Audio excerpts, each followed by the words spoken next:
Algérie. Depuis plus de 9 mois, le trafic aérien est fortement ralenti à cause de l'ampleur de la Covid-19. La fermeture des frontières a entraîné la suspension des délivrances de visas et des vols internationaux. Depuis la mi-mars 2020, de nombreux passionnés se sont vus privés de voyages touristiques à cause de la crise sanitaire. Toutefois, l'arrivée des premiers lots du vaccin Sputnik V, prévu ce mois de janvier, redonne du baume au cœur.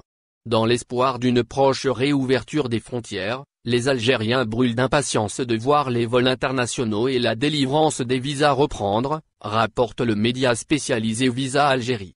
Pour une éventuelle ouverture des frontières avec l'Union européenne, les pays doivent faire preuve de capacité. Ils doivent être sûrs des aptitudes de réaliser des tests antigéniques et des PCR.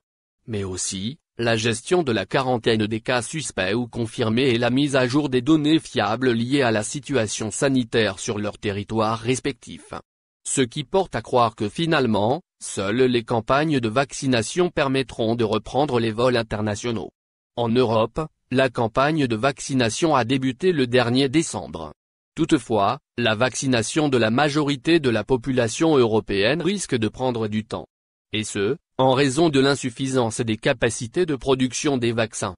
De son côté, l'Algérie prévoit d'entamer les injections de l'anti-Covid-19 russe ce mois-ci.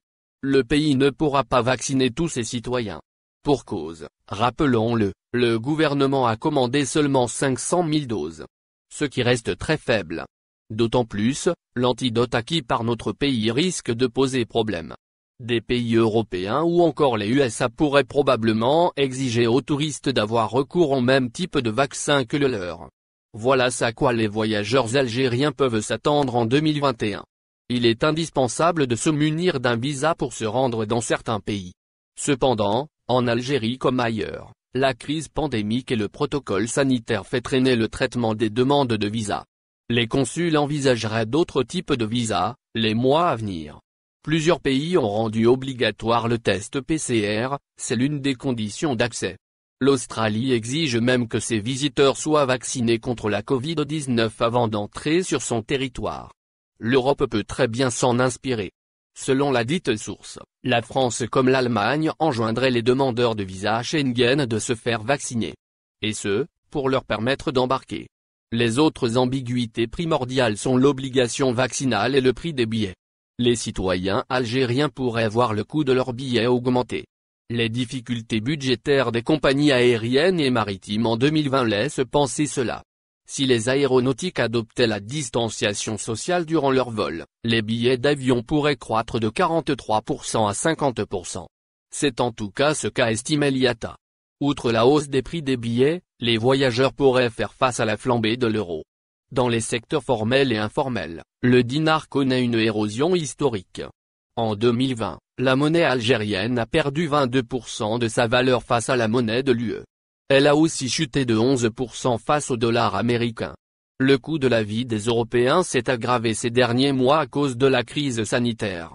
Ce qui désavantagera encore de manière considérable le dinar.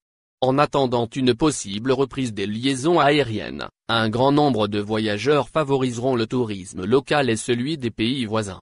Autrement dit, ceux accessibles par route, tels que la Tunisie. Cette dernière escompte de faire renaître son tourisme par les Algériens qui représentent un tiers du total de ses visiteurs. N'oubliez pas de vous abonner à la chaîne et d'appuyer sur la cloche pour recevoir nos dernières actualités. Merci.